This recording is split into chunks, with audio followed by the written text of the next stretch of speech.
Hi everyone. तो previously मैंने एक वीडियो अपलोड की थी जिसमें मैंने ये बताया था रिटर्न बुक में कि कोन के प्राइस को कैसे फिक्स कर सकते हैं। एंड उस वीडियो के लास्ट में मैंने ये भी बताया था कि आपको मार्केट सर्वे करना होगा। Market survey in the sense, आप जो प्रोडक्ट सेल कर रहे हो या तो आप ब्राइडल वर्क भी कर रहे हो, तो आपके एरिया में, आपकी सिटी में एंड स्टेट में और भी आर्टिस्ट होंगे जो सेल करते होंगे ये सारे प्रोडक्ट्स एंड ब्राइडल सर्विस भी देते होंगे।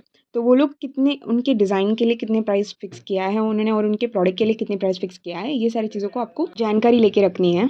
अब आपके मन में ये ख्याल होता होगा कि क्यों करना है, किस चीज़ के लिए करनी है, तो मैं आपको उसके बारे में बताती हूँ। अगर देखना, पिछली वीडियो में जो मैंने एग्जांपल दी थी तो उसमें प्रॉफिट्स के साथ हमारी 30 रुपये की कोन आई थी। तो जब आप पूछताछ करोगे तो आपको पता चलेगा कि एक आर्टिस्ट 20 रुपये के कोन सेल कर रहा है और दूसरा आर्टिस्ट 50 रुपये का कोन सेल कर रहा है। तो उनको ये भी पूछनी है कि एक कोन के ग्राम कितने कितने ग्राम के वो फिल कर रहे हैं। तो कोई हो सकता है जो 20 रुपये में बेच रहे हैं वो पेंसिल कोन सेल कर रहे हो, जो मतलब 10 ग्राम डाल के बेच रहे होंगे या तो 20 ग्राम डाल के बेच रहे होंगे, और जो 50 रुपये का सेल कर रहा है वो 30 ग्राम के कोन भी सेल कर सकता है। तो ये सारी चीज़ों को पूछ लेनी है आपको, उसके बाद आपकी प्राइस फिक्स करनी है। और एक बात, जो 20 रुपये का सेल कर रहा है शायद वो 25 ग्राम का भी सेल करता होगा, पर द थिंग इज वो रॉ मटेरियल जहाँ से खरीद रहा है वो होलसेलर होगा, और जब जहाँ आप अपने रॉ मटेरियल सिक्योर कर रहे हो वो रीसेलर भी हो सकता है। तो मार्केट सर्वे का इंपॉर्टेंस ये है कि तो आपको पता चले कि कितना डिमांड है ऑर्गेनिक हेना कोन की आपके एरिया पे।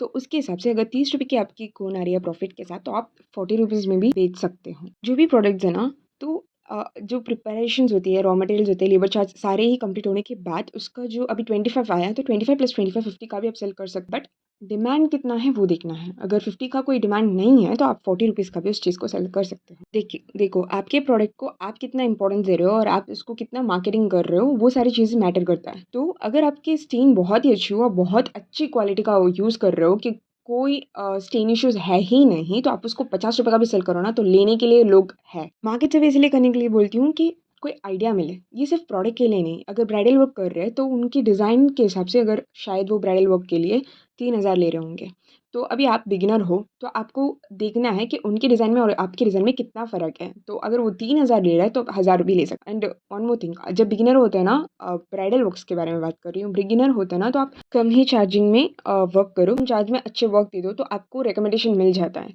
तो आप 10-20 ब्राइड्स कंप्लीट कर लोगे और आपकी फिनिशिंग भी बहुत अच्छी आ जाएगी ना, तो उसके बाद आप इंक्रीज़ कर सकते हो अपने अमाउंट्स को, क्योंकि आपके पास ऑलरेडी क्लाइंट्स थे।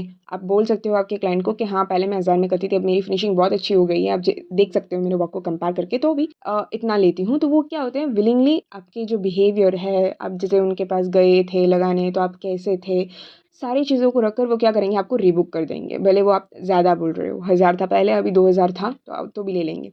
तो same goes for product. Product के लिए जो कस्टमर सर्विस कर रहे हो आप, वो अच्छे करो। भले ही आपके प्रोडक्ट 50 रुपये में सेल कर रहे हो, ज़्यादा है कंपेयर टू अदर आर्टिस्ट, पर आपकी कस्टमर सर्विस अच्छी है, आपकी वर्क अच्छी है और आपकी स्टेन बहुत अच्छा आ रहा है, तो ज़रूर आपको रीबुक करने के लिए आएँगे, क्योंकि वो यूज़्ड हो जाएँगे आपके और आपके बिहेवियर से और आपके प्रोडक्ट से। तो किसी और के ऊपर ट्रस्ट प्लेस करने से पहले आपके ऊपर इतना ज़्यादा ट्रस्ट उनको आ गया होगा कि वो आपको वापस रीबुक करते ही रहेंगे, भले आपके पास प्राइसिंग ज़्यादा है। सो प्रोडक्ट फिक्स करने के लिए या तो ब्राइडल वर्क करने के लिए पहले आपको मार्केट सर्वे करना बहुत इंपॉर्टेंट है। तो आप आपके प्राइस ज़्यादा रख रहे हो, कम रख रहे हो, पर आपकी प्रोडक्ट की क्वालिटीज़ अच्छी रखो एंड आपके कस्टमर सर्विस एक बहुत ज़्यादा ही अच्छा रखो, उनको हेल्पिंग माइंडेड से हेल्प करो, तो क्या वो वापस आपके पास बुक करने के लिए ज़रूर आएँगे। I hope this video is helpful for you और आपको समझ में आज आ गया होगा कि इस मार्केट सर्वे क्यों कॉन्सेप्ट है और क्यों करनी है। Thank you so much for watching. Hope you like this video. अगर आपको अच्छा लगा तो ज़रूर कमेंट में बताना एंड लाइक भी कर देना, सब्सक्राइब भी कर देना। Meet you on the next video. Have a good day. Tata.